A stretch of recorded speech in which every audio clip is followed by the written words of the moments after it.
नरेंद्र मोदी उपवास पर बैठे हैं। क्या ये उपवास गांधी के सत्याग्रह की तरह है या कांग्रेस के शब्दों में अगर कहें तो सत्ता का आग्रह है? इन सभी सवालों का जवाब देने के लिए खुद नरेंद्र मोदी हमारे साथ हैं, उनसे सीधे बात करते हैं। मोदी जी, ये बताइए सबसे पहले कि क्या नरेंद्र मोदी बदल रहा है? क्या ये जो सद्भावना मिशन है ये एक एक्सरसाइज है इमेज मेकओवर के?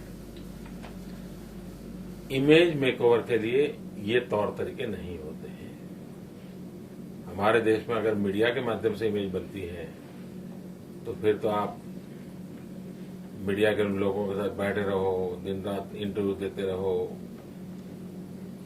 इनसाइड इंफॉर्मेशन शेयर करते रहो,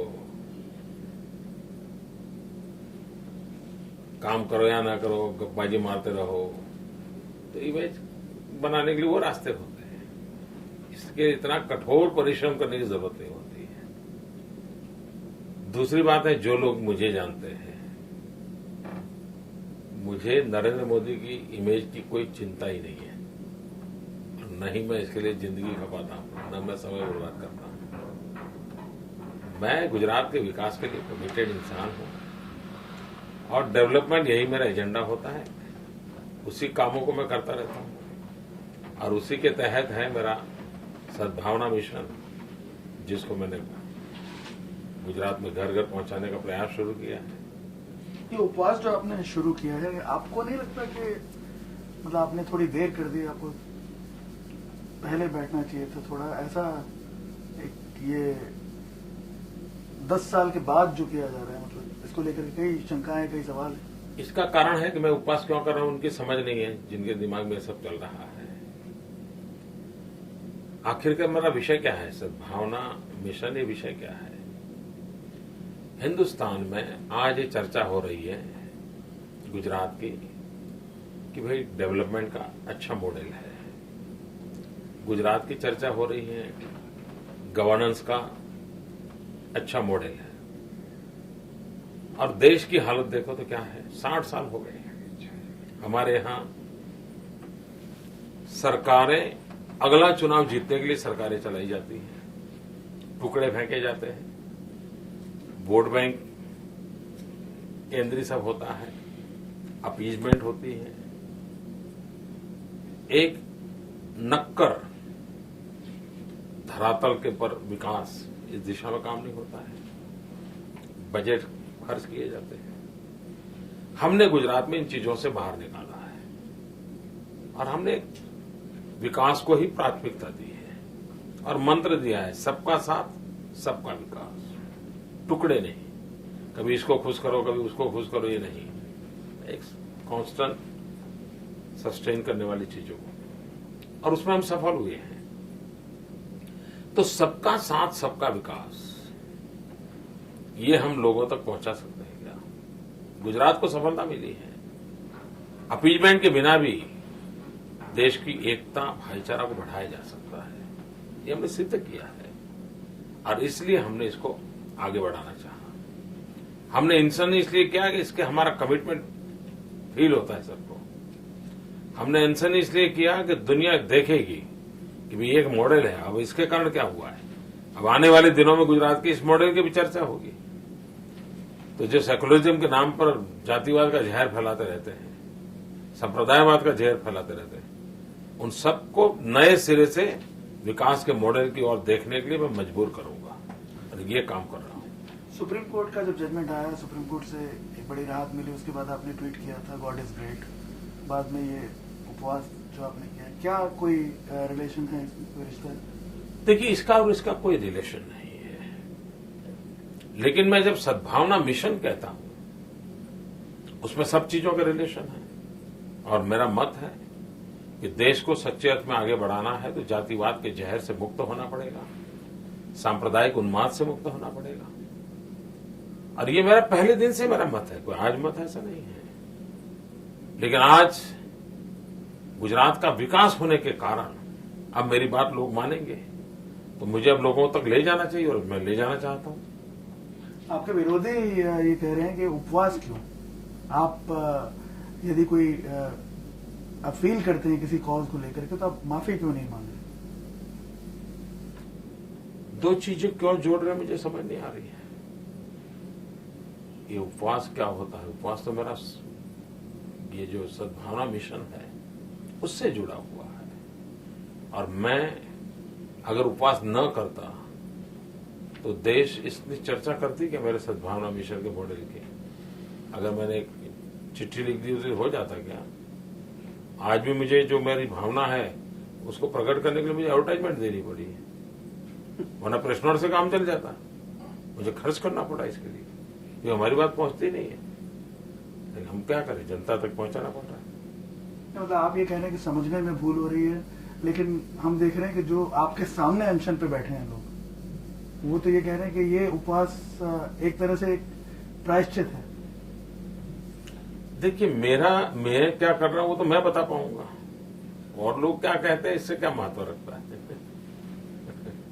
आज आपने अपने भाषण में कहा कि गुजरात के लोगों के साथ मिलकर के आपने मुश्किलों से निकाला है गुजरात को। गुजरात मुश्किलों से काफी हद तक बाहर आ चुका है, प्रगति कर रहा है, विकास कर रहा है। क्या हम ये माने कि अब आपका मकसद यहाँ पूरा होता है आगे?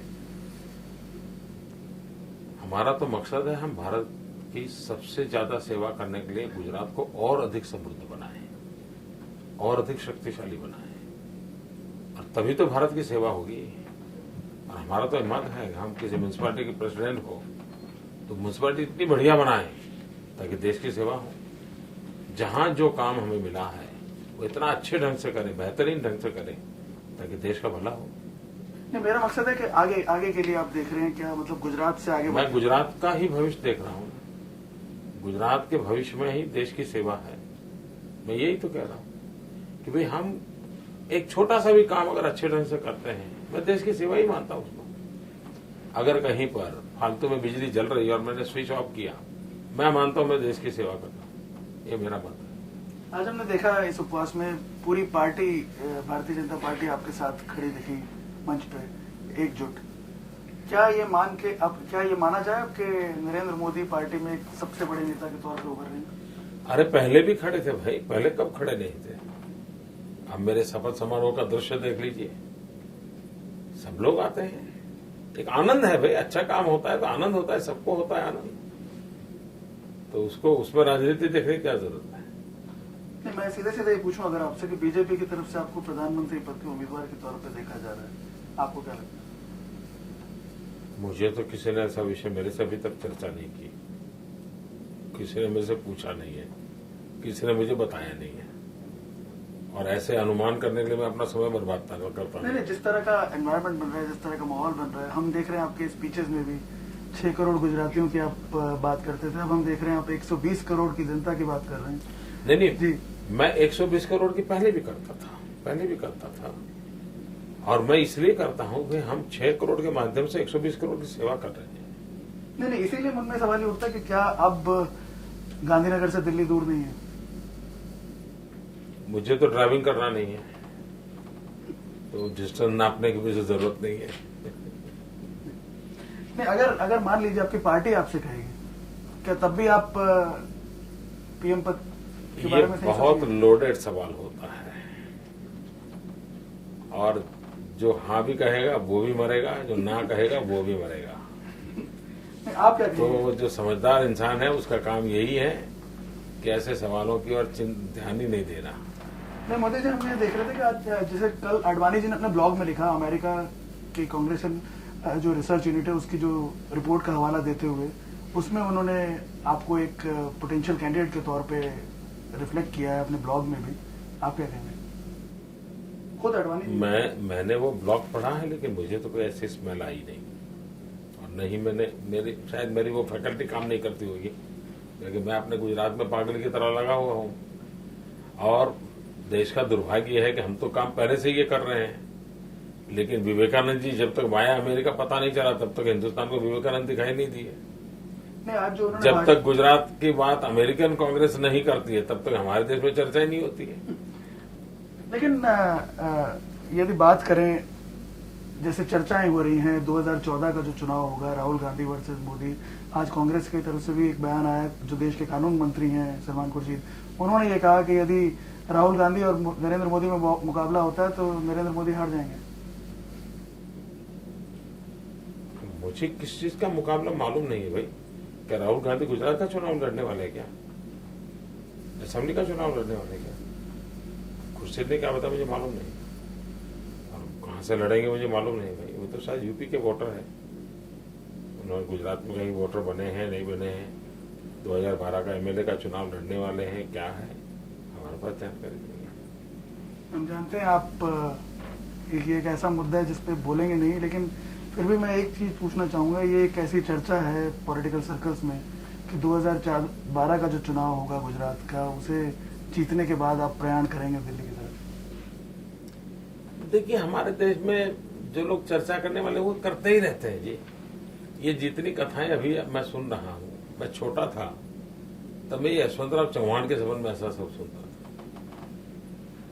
फिर कभी शरद पवार के लिए सुनता था, फिर कभी चंद्रबाबू के लिए सुनता था, फिर कभी कामराज जी के संबंध में सुनता था, फिर कभी नारायण दत्त तिवारी के संबंध में सुनना था, फिर कभी मायावती जी के लिए सुना। तो ये हम सालों से सुनते आए हैं भाई। हमें मेहरबानी करके क्लब में मत डालो यार।